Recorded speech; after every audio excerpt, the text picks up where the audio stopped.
কথায় আছে শেষ ভালো যার সব ভালো তার এবং উষা ক্রীড়া চক্র তারা আজকে শেষ ম্যাচটা খেলো এবং শেষ ম্যাচটা তারা জয় দিয়ে শেষ করেছে। সুতরাং তারা ওভারঅল হ্যাপি বলাই যেতে পারে দলটাকে। এবং উষা ক্রীড়া চক্র একটা ভালো দল গড়েছিল এবং শুরু থেকে তারা শুরুটা যেভাবে করেছিল একেবারে ফার্স্ট ম্যাচেই তারা কিন্তু মেরিনার ইয়াংসকে হারিয়ে দিয়ে চমক দেখিয়েছিল এবং এরপরে দলটা ভালোই করছিল, কিন্তু কিছু ম্যাচে তারা পিছিয়ে পড়েছিল। সেই পিছিয়ে পড়াটা তাদেরকে শিরোপা রেস থেকে ছিটকে ফেলেছিল, কিন্তু দলটা শেষ পর্যন্ত আবারও কামব্যাক করেছে এবং শেষ ম্যাচে তারা পুলিশ এসসিকে 2-0 ব্যবধানে হারিয়েছে। পুলিশ এসসি আপনারা জানেন যে ভালো টিম, তারাও গড়েছে, তাদের ফরেন রিক্রুটরা ভালো এবং অ্যাজ এ টিম হিসেবে তারা পারফর্ম করছিল এবং পুলিশ এসসি আনলিমিটেড লাইফ চলুক গ্রামীণ ফোনের মান্থলি প্ল্যানে, এক প্ল্যানে 1 মাস। অনেক বছর পরে সম্ভবত 34 বছর পর তারা এই সুপার সিক্সে উঠে এসেছিল। সুতরাং তাদের জন্য এটা অনেক বড় একটা পাওয়া, অনেক বড় একটা পারফরমেন্স তারা করেছে এবং যে কারণে কিন্তু তারা সুপার সিক্সে উঠে এসেছে পুলিশ টিম। এবং এই দলটা যে কোনো দলের জন্য একটা চ্যালেঞ্জ ছিল, একটা টাফ অপোনেন্ট হিসেবে তারা খেলছিল। সেই দলটাকে হারিয়ে দিল শেষ ম্যাচে উষা ক্রীড়া চক্র। উষার ম্যাচ শেষ হয়ে গেছে, যদিও বা পুলিশের একটা ম্যাচ এখনও বাকি রয়েছে।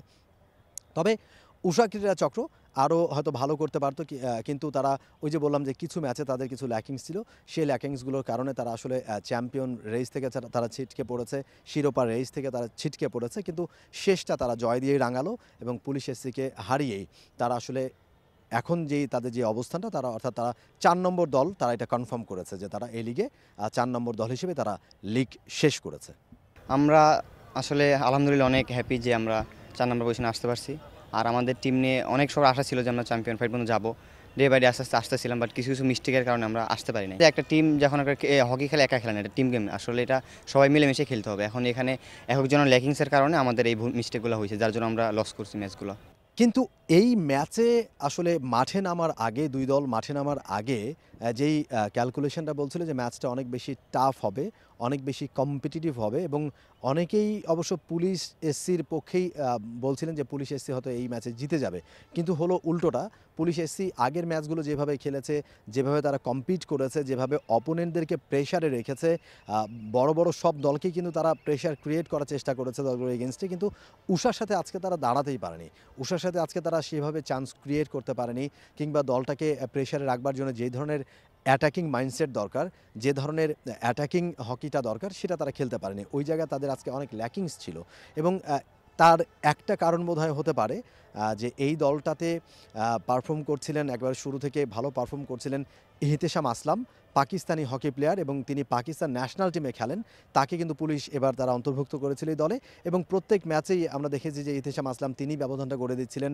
মিডফিল্ডে তিনি আসলে প্লে মেকারের কাজটা করছিলেন, মিডফিল্ড থেকে অনেক বল তিনি সাপ্লাই করছিলেন, নিজেও গোল করছিলেন, গোল করাচ্ছিলেন এবং আসলে পুরো দলটাকে লিড করছিলেন ইহতেশাম আসলাম এই পুরো আসর জুড়ে।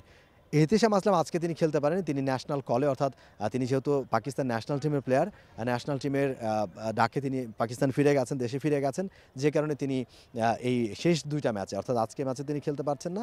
আগামী কালকেই পুলিশের আরও একটা ম্যাচ রয়েছে, বিগ ম্যাচ, সেই ম্যাচেও ইহতেশাম আসলাম খেলতে পারবেন না এবং ওই জায়গাটাতেই আসলে তাদের সবচেয়ে বড় দুর্বলতা আজকে ফুটে উঠেছে এবং সেটার কারণেই হয়তো পুলিশ দল অন্য ম্যাচে যে ধরনের পারফর্ম তারা করেছে আজকে ওইভাবে তারা পারফর্ম করতে হয়তো পারেনি। আসলাম তো খেলাটা দেখছেনি, পুরোটা খেলায় সে বানাইছে, আমাদের মিডফিল্ডের সে মেন তো মিডফিল্ডের সে পুরোটাই কাভার করছে, আপ ডাউন করে খেলছে। এখন ওর জায়গাটা তো পূরণ করার মতন আমাদের যে প্লেয়ার আছে সেটা তো সক্ষম না, সেটা এই জন্যই আজকে খেলাটা এরকম হয়েছে।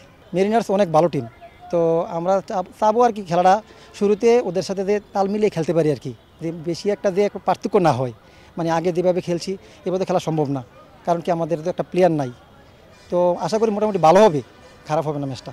লিগ একেবারে শেষ মুহূর্তে এসে পৌঁছেছে, আর মাত্র 2 ম্যাচ বাকি রয়েছে।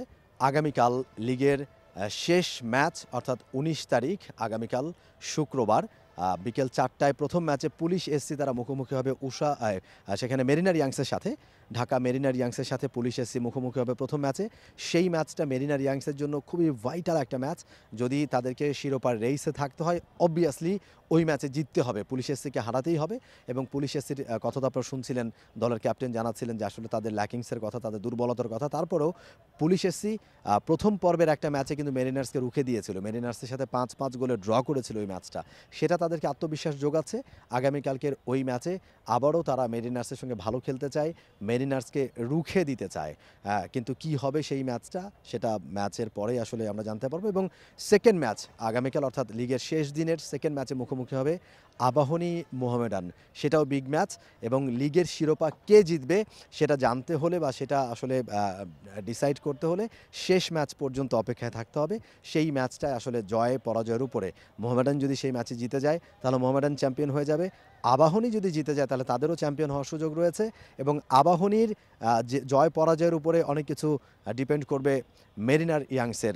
তারা যদি পুলিশকে হারাতে পারে শেষ ম্যাচে আবাহনীকে জিততে হবে, এবং তাহলে মেরিনার্সেরও চ্যাম্পিয়ন হওয়ার সুযোগ থাকবে। কিংবা আবাহনী মোহামেডান ম্যাচটা যদি ড্র হয় তাহলেও কিন্তু এককভাবে মেরিনার্সের চ্যাম্পিয়ন হওয়ার সুযোগ থাকবে। এবং আপনাদের আরেকটা কথা জানিয়ে রাখি, মোহামেডানের ভাইটাল প্লেয়ার, মোহামেডানের ক্যাপ্টেন, যিনি মোহামেডানকে লিড করছিলেন এবং ভালোও খেলছিলেন এই আসরে, রাসেল মাহমুদ জিমি, তিনি কিন্তু আগামীকালকের ম্যাচে মোহামেডানের হয়ে খেলতে পারছেন না।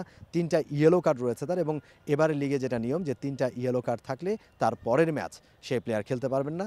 লাস্ট ম্যাচে রাসেল মাহমুদ জিমি ইয়েলো কার্ড পেয়ে তার 3টা ইয়েলো কার্ড হয়েছে, এবং মোহামেডান তাকে শেষ ম্যাচে পাচ্ছে না। সব কিছু মিলিয়ে আসলে কালকের দিনটা চোখ থাকবে সবার কালকের দিনের 2 ম্যাচের উপরে, এবং দুটাই কিন্তু খুবই ভাইটাল ম্যাচ। সেই ম্যাচের উপরে দৃষ্টি থাকবে সবার। Momin Rohan, T sports, Maulana Bhasani hockey stadium, Dhaka. For more updates, subscribe to our YouTube channel and click on the bell icon. Follow us on Facebook and Instagram. Download T-Sports app to enjoy exciting games and highlights. Visit tsports.com.